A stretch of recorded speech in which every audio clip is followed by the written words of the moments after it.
monde, j'espère que vous allez bien. Aujourd'hui, je vous retrouve dans le bilan lecture du mois de juillet. Donc, j'ai lu pour ce mois, j'ai lu 14 livres, dont 1, 2, 3, 4, 5, dont 6 graphiques. Voilà. Et on va faire le bilan, donc je pense que ça va être assez long. J'ai ma tablette pour les livres que j'ai lus parce qu'il m'en manque un parmi la pile qu'il y a ici. Je vais pas faire par ordre de lecture, je vais faire par ordre de la pile. Un des premiers livres que j'ai lu ce mois-ci, puisque je me l'étais précommandé, c'est Heartstopper, donc le dernier tome. Il s'appelle Pour toujours, le tome 6. Voilà. Je vous l'avais présenté dans le vlog lecture, dans le book haul. Donc c'est toujours les dessins que personnellement j'adore et on conclut cette saga. C'est une saga un peu doudou, où on parle de plein de choses importantes. Bon, on parle bien sûr de l'histoire d'amour entre Nick et Charlie, où on les retrouve. C'est la dernière année de lycée de Nick et donc il se prépare à aller à la fac. Et il y a un peu plein d'angoisse parce qu'ils vont plus être dans le même lycée, en fait ils vont plus être dans la même ville, parce que Nick va devoir déménager pour aller dans son université. On parle de ça, on parle des TCA de Charlie, qui reviennent un peu donc avec ses angoisses parce qu'il sent que Nick ne va pas bien. On aborde l'homophobie aussi dans le cadre de leur lycée et notamment du monde sportif. Et j'ai beaucoup apprécié vraiment, on parle de plein de thèmes. Il y a toujours l'amitié avec leur groupe qui est vraiment présente dans ce tome où on se soutient et où on ne juge pas. Donc moi j'ai adoré. C'est une saga de toute manière que c'est une de mes sagas préférées, en tout cas en roman graphique, c'est la meilleure. Et j'ai beaucoup aimé l'adaptation en série et le film qui conclut, donc qui reprend totalement ce tome. C'est ça aussi que j'ai bien aimé, l'adaptation Netflix. Elle reprend quasi mot pour mot le roman graphique, donc sur ça j'ai pas été déçue du tout. Voilà, c'est une saga que je ne peux que vous conseiller, donc ce tome bien sûr. Je vais pas vous dire les notes à chaque fois, mais pour le coup celui-là, un 5 sur 5. J'ai également lu Le Dîner de Freda McFadden. Vous avez un vlog dessus, je vais pas non plus me pencher, mais ça j'ai vraiment pas apprécié. On est dans un livre où on fait des choix à la fin des chapitres. Donc soit on nous dit, ben là on a fini, donc on doit retourner au chapitre 1. Il y a 22 fins différentes, je les ai toutes faites. C'était, bon, pour certaines fins c'est assez rapide, pour d'autres c'est plutôt long à les avoir, mais j'ai pas apprécié du tout ces bouts. Alors il y a des fins qui sont assez crédibles, donc sur celles crédibles ça va, mais par contre sur celles qui sont totalement folkloriques, par exemple un loup-garou ou le monstre des neiges là dans la montagne, non, c'était pas... Et faire des choses avec ça, non, non, vraiment, c'était pas possible. Donc ça, j'ai vraiment pas aimé, je vous le conseille pas. C'est pas du tout comme ces autres thrillers, ça, faut vraiment pas y aller. Et même en distraction, c'est même pas bien. Donc ça, je vous le conseille pas. J'ai lu Des Relicts. Si vous avez vu le book haul, vous savez que je ne savais pas que c'était une dark romance. Je l'ai découvert en voulant le commencer parce qu'on va suivre Eira, qui est passionnée d'urbex avec ses amis et qui un jour va... rentrer dans une des grosses maisons. Elle va être séparée de ses amis dans cette maison parce qu'ils vont entendre des bruits. Elle va entendre une de ses, son amie, parce qu'elle va avec un garçon et une fille, elle va entendre son amie fille crier et elle va se rendre compte qu'elle est sur les terres de l'étrangleur, donc c'est le tueur en série le plus prolifique de leur pays. Et finalement, moi je pensais que c'était en gros un thriller, qu'après il allait la poursuivre dans la maison, que c'était un peu une enquête, qu'elle allait devoir lui échapper, un genre de cache-cache avec un tueur en série. Bon, ça aurait été glauque, mais finalement c'était une dark romance, donc elle va sortir de la maison, parce que ça on le sait assez rapidement, donc c'est pas vraiment un spoil. Et le tueur en série va la stalker dans sa vie de tous les jours. Et c'est une dark romance, donc... je vais pas vous en dire plus, je pense que vous avez compris avec qui elle va finir. Enfin, elle va finir, avec qui il va avoir la romance. J je ne lis pas d'habitude de dark romance, c'est que ma deuxième et si j'avais su, j'y serais pas allée, mais j'ai beaucoup aimé. Je m'attendais pas du tout à ça. Il y a pas eu de scène, trop spicy, j'avais peur de ça parce que j'aime vraiment pas quand il y a ça et finalement ça allait, il y en a pas eu trop, donc ça s'est bien passé au niveau de ça et il y en a eu une qui m'a... Alors c'était pas, c'était choquant parce qu'on va dire qu'il y avait quelqu'un d'autre qui les regardait. Ça, j'ai avancé. Quand j'ai compris que c'était ça, j'ai passé, c'est pas très long, mais j'ai passé le passage parce que ça ne m'intéressait pas du tout. Mais le reste, j'ai aimé parce qu'en fait, il y a un côté où elle va s'attacher à lui parce qu'il est protecteur envers elle. Il a pas envie qu'il y ait d'autres hommes qui puissent lui faire du mal. Un délire de dark romance, si vous en lisez, je pense que ça peut vous parler, mais franchement j'ai bien aimé, c'était chouette, il fait, quasi 600 pages et je l'ai lu, super rapidement. La première journée, j'ai lu plus de 300 pages parce que j'ai bien aimé la plume de l'autrice. Je crois que c'est son premier livre, qu'elle l'avait sorti sur Wattpad, et qu'elle a été publiée là, en avril. Donc déjà, bravo à l'autrice, mais j'ai beaucoup aimé. Franchement, si vous aimez les dark romance, je peux vous conseiller et si comme moi vous en lisez pas, il y a pas de choses hyper choquantes. Donc moi je peux vous le conseiller parce que personnellement, j'ai bien aimé. J'ai également lu ah oui, parce que j'ai toujours pas, je tourne le mois de juillet, mais j'ai pas tourné le mois de juin en bilan. Ça arrivera au mois d'août. J'ai lu également La Reine Traîtresse, donc le tome 2, la suite du Pont des Tempêtes. Le Pont des Tempêtes, vous verrez dans le bilan lecture, mais j'avais beaucoup aimé, donc j'avais hâte de me mettre dans le tome 2. Là, je peux pas vraiment vous expliquer, mais on va se retrouver, on reprend exactement à la fin du tome 1, où on a un de nos deux personnages principaux qui est enfermé quelque part, et donc le deuxième personnage principal va vouloir le sauver. Le personnage, hein, donc le ou la sauver. J'ai beaucoup aimé ce tome, ça a conclu la duologie, enfin la première duologie en tout cas, j'ai trouvé qu'il y avait pas mal d'action. C'est une romantaisie, donc on suit toujours la romance entre les deux protagonistes. J'ai oublié leur prénom, mais Lara et Aren. On les suit toujours, donc ça j'ai beaucoup aimé. On a un beau développement et il y a eu une trahison et on voit que le pardon n'est pas donné directement. Et c'est ça aussi qui m'a plu. Parce que dans pas mal de romances, s'il y a une trahison, on va pardonner de suite sous prétexte que c'est de la romance. Et là, pas du tout. Le personnage qu'on va suivre qui a été trahi ne va pas pardonner de suite à l'autre personnage. Et c'est ça que j'ai bien aimé. C'est une belle romance, j'ai bien aimé comment ça se terminait. J'ai bien aimé comme ça se terminait pour Itikana également, la ville. Donc ça, je peux vous conseiller cette première duologie. Juin et juillet, j'avais repris...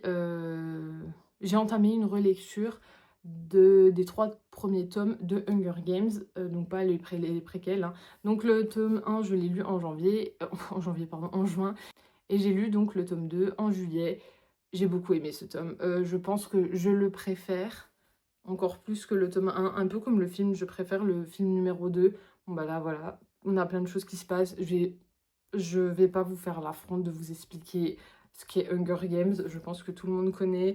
Pas faire l'affront non plus d'expliquer le tome 2, l'embrasement. On les retrouve donc pour les 75e Hunger Games. Vous connaissez. C'est une relecture parce que je les avais lus quand j'avais une 15-16 ans par là. Donc il y a quasi 10 ans. J'ai adoré encore une fois. C'est un tome qui est super bien développé. En revanche, il y a une chose qui me plaît un peu moins et qui je trouve est mieux faite dans les films, c'est l'histoire d'amour entre Picta et Katniss. Je la préfère largement dans les films puisqu'elle est un peu plus développée. Ici, c'est un peu plus développé, mais du coup, ça fait moins réel. Ici, Katniss, elle est souvent en train d'hésiter entre Gale et Pita. Elle se demande si elle aime vraiment Pita. Donc, c'est un peu plus réel, mais l'histoire d'amour, je trouve, elle est plus belle dans les films. C'est la seule chose que je préfère. Sinon, je trouve que dans les livres, on a beaucoup plus d'informations qu'on n'a pas. Par exemple, pour quelle raison, dans les films, on n'a pas ça. Pour quelle raison certains districts décident de suivre Katniss pour les 75e Hunger Games. Ça, on ne le sait pas. On ne sait pas quel district, en fait. On sait le 7 parce que Johanna, elle est là. On sait le 4 pour Finnick, le 3 pour Beetee. Mais il y a plein d'autres districts qu'on ne connaît pas. Et donc, c'est ça que j'aime bien. C'est beaucoup plus développé. La fin, pareil, elle est plus développée. C'est mon tome préféré. Obligée de mettre un 5 sur 5. Dans la continuité, je me suis lu le tome 3, donc le dernier de la trilogie de base, donc La Révolte, et là, j'ai été déçue. Je me souvenais pas, comme c'était il y avait 10 ans, hein, je me souvenais pas que... Ah oui, j'ai l'édition comme ça pour tous les livres, sauf le dernier, étant donné que ma soeur me l'avait offert le jour de sa sortie. Je l'ai pas en version reliée comme ça, mais sinon je les ai tous comme en relié. J'ai été déçue parce que je me souvenais pas, mais je trouve que ça traîne trop en longueur. Et donc je me dis qu'en fait les films c'est bien fait parce que je trouve le 3 et 4 assez longs. Et je me suis fait bien sûr, j'ai tout revisionné les films, hein. Et ce tome j'ai trouvé ouais assez long. Bon après il y a il y a une trentaine de pages de plus que dans le tome 2. Mais ça, pour moi ça traînait beaucoup trop en longueur. Et j'ai été déçue parce que j'avais un souvenir où ce tome 3, on finissait en apothéose et finalement, c'est le tome que j'aime le moins. Je me suis un peu ennuyée, j'ai mis pas mal de temps à le lire, j'ai mis plus d'une dizaine de jours. Et pareil, l'histoire d'amour pour moi, elle est pas trop présente et moi je préfère la romance. Et quand on voit dans les films, parce que les films par contre je les ai regardés des dizaines de fois, là c'est ma première relecture donc ça fait que 2 fois que je lis le livre, mais dans les films j'avais l'impression que l'histoire d'amour était magnifique, mais dans le livre pas du tout. C'est pas vraiment le plus intéressant, on met ça un peu de côté. Euh, Donc celui-là de Tom, il m'a un peu déçue. Je suis contente quand même d'avoir relu la trilogie de base. Je retrouve un marque-page. D'avoir relu la trilogie de base parce que c'est... Bon, en roman, c'est ma saga préférée, de loin. Il n'y a pas à dire. Euh, mais ce tome, ouais, un peu trop long pour moi. Il y a beaucoup de passages où on s'ennuie parce qu'ils font rien quasi. La rébellion, elle est assez longue. On a beaucoup de scènes qui avancent pas. Et on a très peu d'action au final où l'action, elle arrive à un moment et elle part très vite. Donc, un peu déçue, mais c'est un peu comme le film 3 et 4 que j'aime un peu moins. Et d'ailleurs, en refaisant mon revisionnage annuel, je préfère le 3 au 4 finalement. Le 4, je me suis beaucoup ennuyée en le re-regardant. J'ai fini le mois de juillet avec Accidentally Amy. Donc il est sorti le mois dernier de Lynn Painter. Je crois que c'est celle qui a écrit Better Than the Movies. Oui, c'est ça, il y a écrit. Celui-là de Better Than the Movies, je ne l'ai pas lu. Mais celui-là, donc c'est une petite romance. J'aspage comme ça avec un coffee, là, un café. On va être avec Izzy qui va au café tous les matins. Et ce jour-là, elle est en retard pour le travail, mais elle ne peut pas aller sans son pumpkin spice latte au travail. Et le barista, il va appeler Amy pour un pumpkin spice latte. Elle voit que le temps passe, elle a peur d'être en retard et elle va prendre ce café. Sauf qu'elle va se retourner et elle va renverser le pumpkin spice latte sur un homme. Cet homme-là, il va s'avérer que c'est son patron. Enfin, un très très haut gradé dans l'entreprise où elle est embauchée. Et il va croire qu'elle s'appelle Amy. Au début, ils s'apprécient au café, voilà, les deux se trouvent charmants, on va dire. Et quand elle va arriver au bureau, elle va se rendre compte que c'est son patron, lui va se rendre compte que c'est son employé. Et de suite, il va être assez froid parce que il va comprendre qu'elle s'appelle pas Amy du tout, et donc qu'elle a volé un café. Et suite à ça, il va s'en suivre beaucoup de passages où lui, il est énervé pour ça, mais ils ont quand même les deux une certaine attirance. C'est une romance feel good. Je vais pas vous dire comment ça se finit, mais j'ai beaucoup aimé, je les trouve très attachants. Euh, on a envie que leur histoire d'amour puisse naître au grand jour, mais il y a ce problème du fait que c'est son patron, donc il dit qu'il ne peut pas avoir de relation avec ses employés. Et il y a plein de choses comme ça, ils ont chacun leur tort, mais elle est super, elle est rigolote, elle est enjouée, contrairement à lui qui est plus sur la réserve, mais qui fait tout pour elle. C'est ça que j'ai beaucoup aimé. Donc ça, c'est un livre que je peux vous conseiller, surtout pour l'été, là. Romance feel good comme ça se lit facilement, il y a 350 pages, hyper rapide. Donc ça, je vous le conseille. Très belle romance. Qui se finit comme j'avais envie qu'elle se finisse. C'est un petit peu spicy, mais franchement, c'est 2 piments. Et j'ai déjà vu bien pire, il n'y en a pas eu tant que ça m'a pas gêné en tout cas dans la lecture. Donc c'est ce qui compte. Si vous avez peur de ça, franchement, il n'y en a pas énormément. Donc en tout cas, ça m'a pas choqué. Avant de passer au roman graphique, j'ai lu également, alors celui-là je l'ai plus parce que je l'avais pris à ma sœur, c'est Tu as oublié mon cœur en partant de Léa Jeunesse. Et c'est un recueil un peu de textes, poèmes, qu'elle a publié quand elle avait 22 ans, je crois, ou 20 ans, je sais plus, mais bref, il y a quelques années en tout cas. Apparemment, c'est une influenceuse, je la connais pas, mais j'avais vu ce livre de la bibliothèque de ma sœur et j'ai voulu voilà, tester. Donc, on va avoir un recueil de 100 textes, parce que poèmes, je suis pas persuadée que ce soit des poèmes, mais plutôt des textes où elle va nous parler de sa première histoire d'amour, donc comment elle est née, ce qui s'est dégradé, la rupture et l'après-rupture. J'ai bien aimé, mais... Enfin, j'ai bien aimé. J'ai bien aimé parce que c'est... Je suis un peu mitigée, en fait. C'est quelque chose d'assez personnel, donc c'est difficile de dire que j'ai pas apprécié, mais j'ai trouvé que la plume était vraiment très très facile d'accès, on va dire, et que c'était pas assez développé pour ce que moi j'attendais. Et également, je trouvais qu'il y avait beaucoup, beaucoup de naïveté. Donc je me dis qu'elle a écrit ça quand elle avait une vingtaine d'années. Donc c'est peut-être pour ça, mais je pense qu'il faut lire quand on est très, très jeune. Je pense qu'à 15-16 ans, c'est bien ce genre de texte. Parce qu'il y a aucune chose choquante ou autre. On parle juste vraiment de l'histoire d'amour.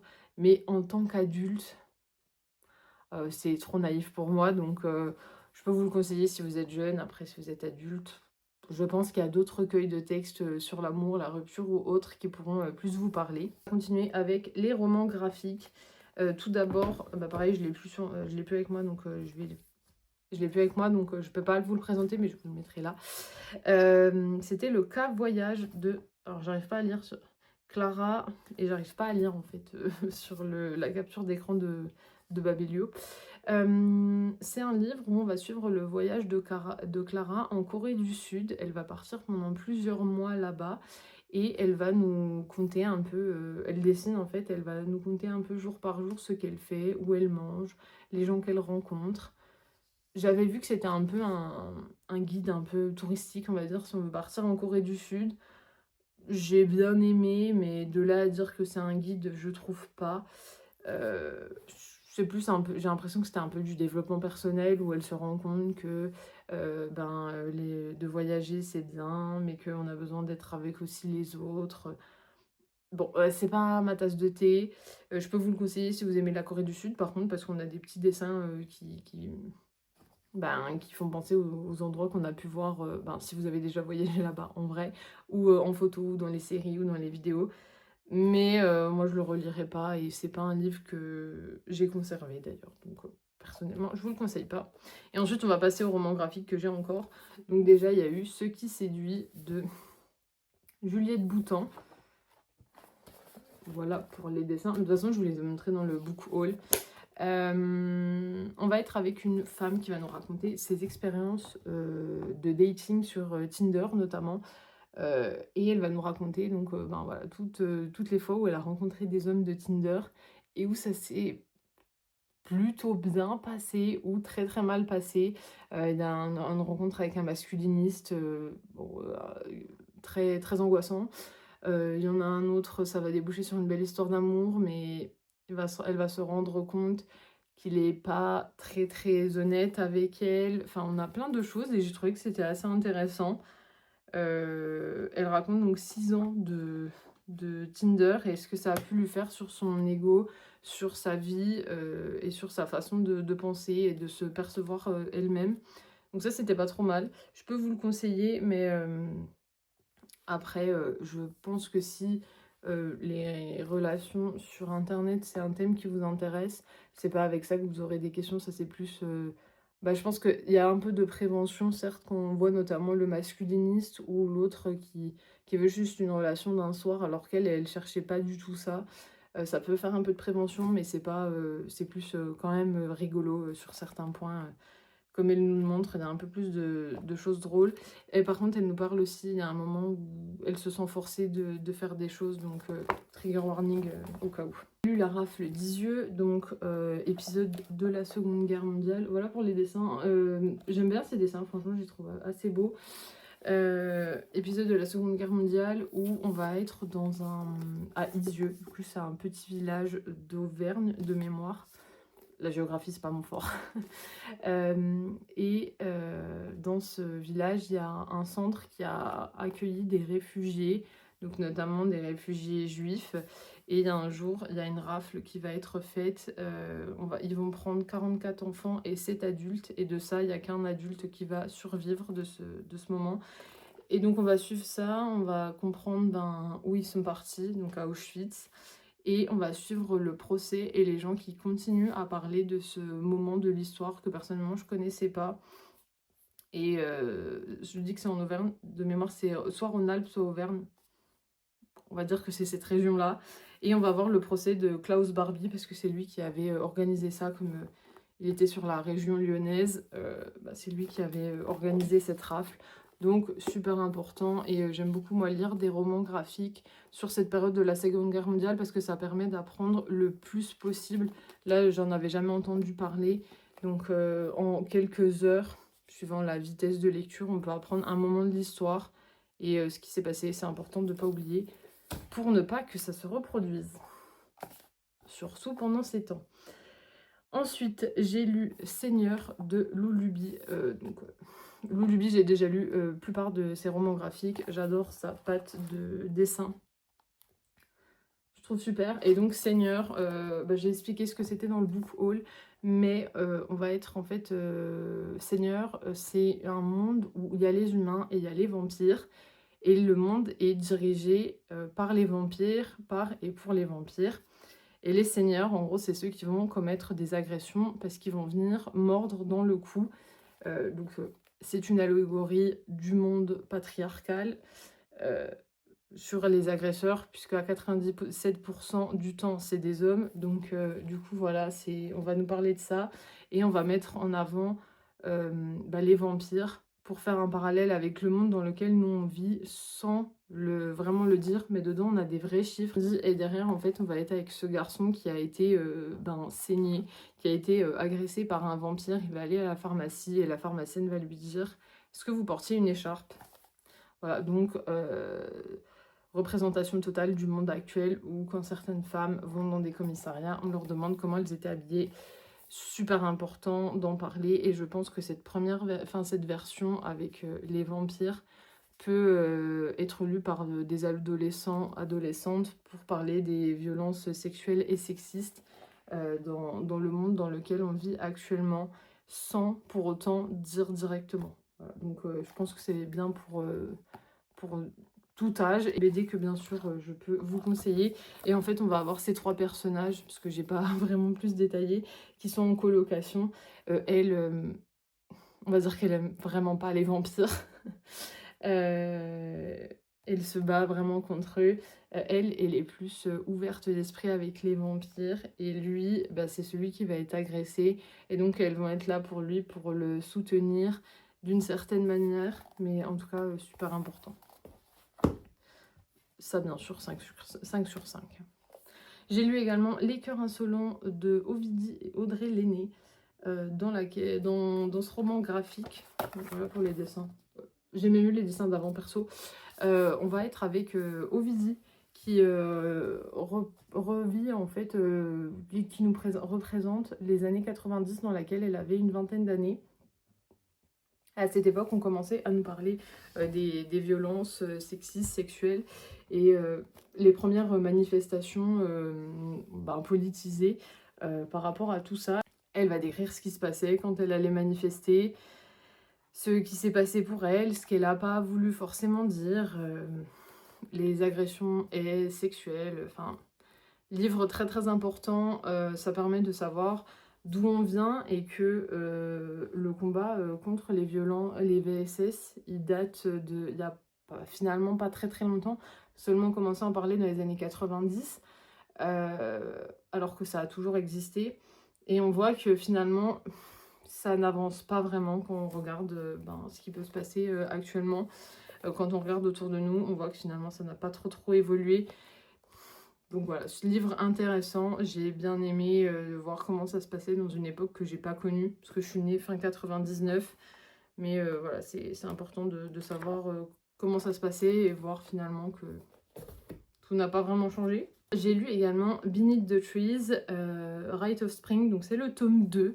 On va être avec cette ours qui est une tueuse en série, et dans ce tome, on va retrouver la canarde qui cherche son frère qui a disparu depuis une dizaine d'années, et en faisant des recherches sur internet, elle va avoir un message qui va lui dire « Je pense que tu devrais aller dans cette ville », donc la ville de la tueuse en série.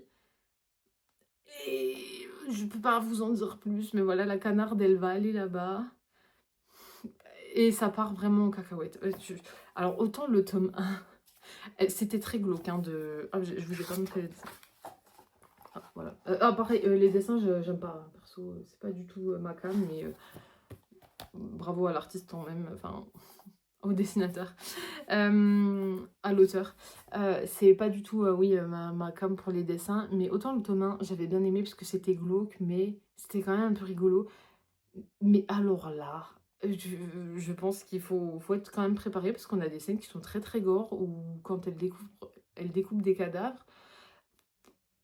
Je pensais pas ça, et j'ai été un peu perdue dans ma lecture, parce qu'on va revenir dans le passé de l'ours, ses débuts de tueuse en série, et on revient au moment où la canarde elle est là, donc j'ai été un peu perdue dans la lecture, parce que je savais pas comment me positionner par rapport à tout ça. Mais c'est quand même un tome que je peux pas dire que j'ai pas aimé, mais j'ai pas aimé non plus. Je pense que voilà, faut tenter le tome 1.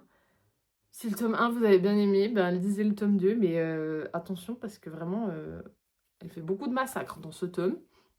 Apparemment, il y aura 6 tomes. Je pense que je vais continuer parce que c'est tellement folklorique et tellement en dehors de ce que je lis habituellement que ça me fait un peu rire. Voilà.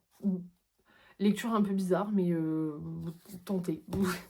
Je pense qu'il faut tenter parce que c'est tellement particulier qu'on ne peut pas dire d'avance si on va aimer ou pas. Je l'ai commencé, mais je ne l'ai pas fini. Du coup, c'est pour ça que je ne l'ai pas mis dans le bilan lecture du mois de juillet. J'ai commencé le dernier conte. J'avais pas de marque-page. Hein. Et j'en suis page 116. Le dernier conte, je vous ferai le bilan lors de la fin du mois d'août parce que je pense que d'ici là, je l'aurai fini.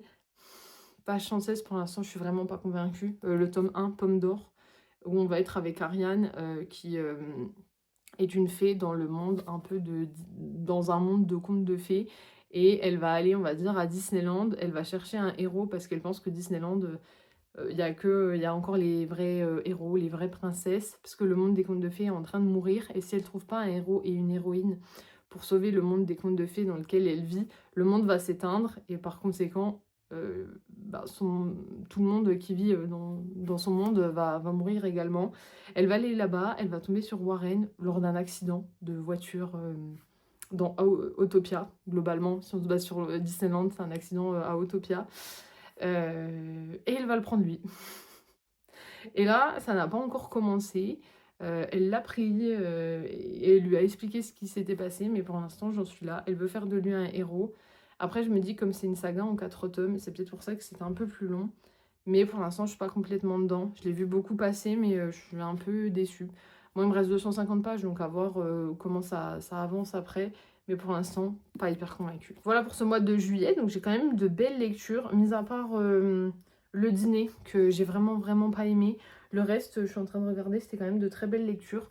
Bien contente pour la Dark Romance, qui finalement m'a beaucoup plu. Et puis bien sûr, le dernier tome d'Heartstopper que j'attendais depuis plusieurs années. Dites-moi vous ce que vous avez lu ce mois-ci, si on a lu des livres en commun. Peut-être que Heartstopper, comme c'est... Il y a eu pas mal de Heartstopper, le dîner, Beneath the Trees, c'est tout des sorties du mois de juillet. Je me dis qu'on aura peut-être des livres en commun, donc dites-moi tout ça en commentaire. Et puis je vous retrouve la semaine prochaine pour une nouvelle vidéo.